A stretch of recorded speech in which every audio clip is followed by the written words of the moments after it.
Yang tanda tangan siapa? Kerajaan UMNO. Syamsiah Fakih balik, apa namanya ni, semua sebelum ni balik. Kenapa tiba-tiba Cimpeng tak boleh? Kerana alasan politik sekarang ini. Nak buat tension antara kaum. Saudara. Siapa dia Cimpeng? Cimpeng ni dah dekat 90 lebih dah umur dia. Dah tak larat mana. Dia kata Cimpeng balik akan menyusahkan kita. Betul, Cimpeng balik pasti menyusahkan orang yang duduk dengan Cimpeng. Sebab apa? Berak nak kena cebok. Makan nak kena suap. Umur dah 90 lebih. Rembo pun. Rembo. Yang badan ketul-ketul dalam hutan perang seorang-seorang. Cimpeng perang ramai-ramai. Rembo perang seorang-seorang. Rembo pun kalau dah umur 90 lebih pun menyusahkan orang juga. Ini kan pula Cimpeng. Tak boleh buat apa. Biar dia balik, tengok kampung dia. Kalau kamu benar, kamu tunjukkan inilah kemajuan kita. Akhirnya Cimpeng kalau benar, Cimpeng kata tak ada apa masalah. Cakap pun Cimpeng tak boleh cakap apa lagi dah. Takut kenapa? Oh, baru ini saudara saya cukup menarik cara kerajaan Barisan Nasional berdepan dengan isu. Takutkan Cimpeng, kaitkan dengan Anwar Ibrahim, dan kemudian naikkan tokoh-tokoh lama, selewengkan sejarah. Sebaik saja Anwar tanya, wartawan tanya tu je, Cimpeng patut balik tak? Anwar jawab, oh, dia dah tua, bagi dia balik tengok kampung dia. Itu saja ujar Anwar Ibrahim. Oh, dimainkan dalam media, bapa kari berbubuk-bubuk, kan? Tapi hakikatnya saudara, Anwar cakap itu. Oh, dimainkan pula, bawa tentera, bawa orang UMNO, bawa polis, rasmikan. Itu di Bukit Fraser. Oh, baru lepas Anwar, apa tu, statement Anwar tu. Di Bukit Fraser, bubuh pal-pal tanda besar. Henry Geni, wira negara. Di sinilah kekejaman Cimpeng bermula. Henry Geni dibunuh, ditembak dengan ganas oleh Cimpeng. Saya nak bagi tahu, itu pembohongan fakta sejarah. Betul Cimpeng bunuh Henry Geni. Tapi siapa Henry Geni ni? Adakah kerana nak berlawan dengan watak Cimpeng, kita membawa watak Henry Geni? Saudara, Henry Geni ni adalah orang putih yang lahir dalam keluarga orang kaya bangsawan, tuan tanah di Eropah. Dalam kepala otak dia, saudara, tuan tanah di zaman-zaman itu, orang kulit bukan putih ni semua hamba abdi. Dia dilahirkan Tuhan untuk memerintah dunia. Kepala otak dia. Dia lah hamba abdi apa semua. Akhirnya bila dia dah besar, dia dihantar bertugas dengan tentera British. Tugasnya yang pertama pada tahun 1948, 46 mula-mula dia kena hantar dekat tempat Arab, saudara. Negara Arab dia bertugas dekat tempat. Akhirnya pada tahun 48, dia telah bertugas di Palestin sebagai Pesuruhjaya Tinggi Palestin. Ketika jadi Pesuruhjaya Tinggi Palestin, dalam ketika itulah dia tipu Syria. Mula-mula kejadian di Eropah, kononnya Jerman bunuh orang Yahudi. Jadi orang Yahudi dipindahkan, kononnya pujuk Henry Geni ni, pujuk orang Arab, tipu Arab buat kemah perlindungan Yahudi mula-mula.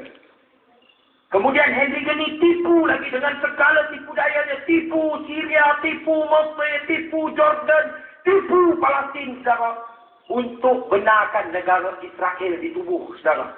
Pada tahun 1948, saudara, sah negara Israel tubuh. Sah negara Israel tertubuh. Siapa tubuhkan? Yusuf kepada British di Palestin, Henry Geni. Bijak kepala otak Henry Geni. Habis satu Arab kena tipu. Sehingga hari ini, saudara, masalah dunia tak selesai. Anak-anak Palestin mati, saudara. Kerana apa? Kerana Henry Geni. Kerana seledik, saudara, British ambil dia hantar kepada sebuah negara yang ketika itu kebangkitan gerakan Islam, kebangkitan gerakan kiri, kebangkitan gerakan rakyat, kebangkitan gerakan Melayu subur di tanah kita ini. Justru itu dia naik pangkat, dihantar sebagai Pesuruhjaya Tinggi British di tanah Melayu.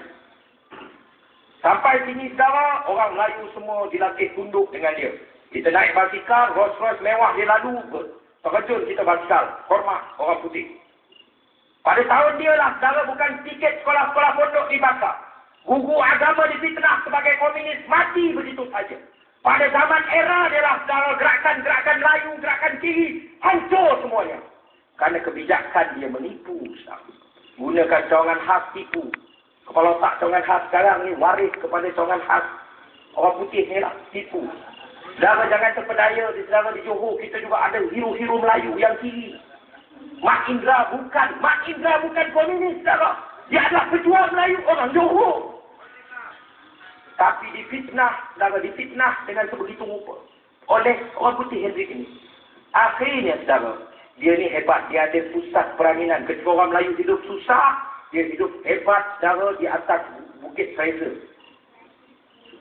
Akhirnya dia naik Bukit Fraser, konvoi askar Melayu ada, dia ada, driver Melayu, si usaha ada, bini ada, anak dalam kereta. Cimpeng ambush betul-betul, saudara, pagi itu di kaki Bukit Fraser. Akhirnya Cimpeng tembak, saudara, tepat kena dia, Hendrik ini. Kemudian tentera Cimpeng lari dengan merekodkan 3 kecederaan ke pihak komunis. Tentera Melayu sikit pun tak kena. Dia boleh tembak driver yang Melayu, tak tembak. Dia boleh tembak isteri, tak tembak. Dia boleh tembak anak, tak tembak. Dia tembak tepat hanya pada Cimpeng.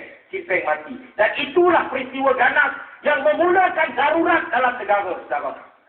Oleh bangkit darurat, oleh kerana itu dibalas, saudara, gerakan-gerakan Melayu terus dihancurkan. Saudara, itu kita kata ganas. Bunuh Hendrik ini yang memang dibenci oleh dunia. Seharusnya kita bangga. Orang yang mewujudkan negara Israel, laknatullah, ini mati di bumi kita. Tapi tak, saudara. Budak-budak Melayu Bangang ini bangga pajak papan tanda Hendrik ini, heroku. Letak kita Hendrik ini ke tepi sekejap, saudara. Saya nak bawa, saudara, satu lagi cerita. Di bumi Memali, Baling Kedah, ada seorang ustaz kelahiran bumi itu. Namanya, saudara, Ustaz Ibrahim Libya. Sebab dia balik dari Libya. Belajar di Libya. Dia ni siapa? Ustaz Ibrahim Libya, saudara, bukan orang ustaz cabut. Bukan ustaz kelenga, pergi masjid, mengajar Islam Madari, tak. Dia ni, saudara, duduk di pusat Islam, Jakim. Dia penasihat Perdana Menteri.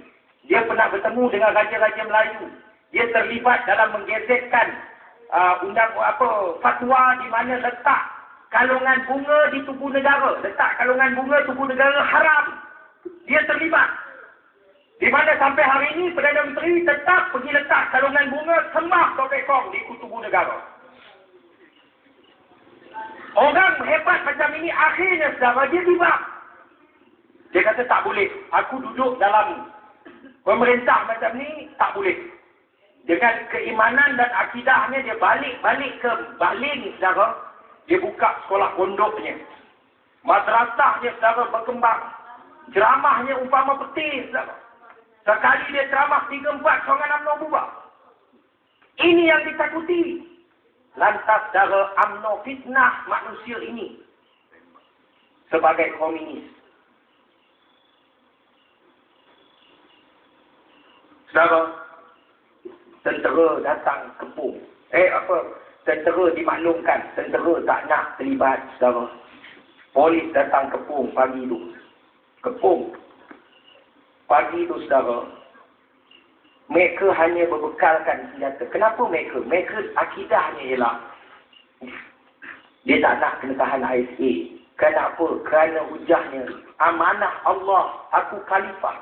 Aku takkan izinkan selai bulu roma aku ditahan tanpa bicara. Dia bertahan di tempat dia. Polis kepung. Tuduhan kepercayaan yang diberikan kepada anggota polis ini apa? Ini komunis, kamu kena bunuh habis. Saudara, peluru pertama, gas pemberi mata tembak. Subuh awal pagi lepas alunan zikir. Zikrullah yang bergema di tengah hutan itu, saudara. Ditembak, tepat jatuh gas itu. Peluru kanister tu, saudara, tepat kepada anak kecil perempuan, saudara, umur 3 tahun, naik kot senjata. Jatuh dia keluar, bawa Allah putih 36. Ini cucu aku siapa? Saudara, jatuh itulah Al-Syahid yang pertama, saudara, diterobos dadanya dengan puluhan peluru. Hari tersebut, saudara, mati belasan orang. Syahid Ustaz Ibrahim saudara tersandar. Kamu dah kepung. Kamu pijak dia. Kamu tembak dia berkali-kali. Hingga hancur dada dia. Isterinya kata saudara. Dia kata Kak Syahid kena sampai di kemaluan. Darah mengalir. Dia cuba tahan. Mengajar mudah saudara. Isteri dia kena ambil terus sumbat air selepas itu. Saudara, jujur dalam hati. Mana lebih kejam, saudara? Siapa lebih kejam demi meneruskan kuasa? Kamu menghina orang yang kepercayaan tauhidnya teguh kepada Allah Subhanahu wa taala. Saudari yang mati sekalian. Baik anggota polis. Kan itu saudara kita harus faham dan hazard perkara ini.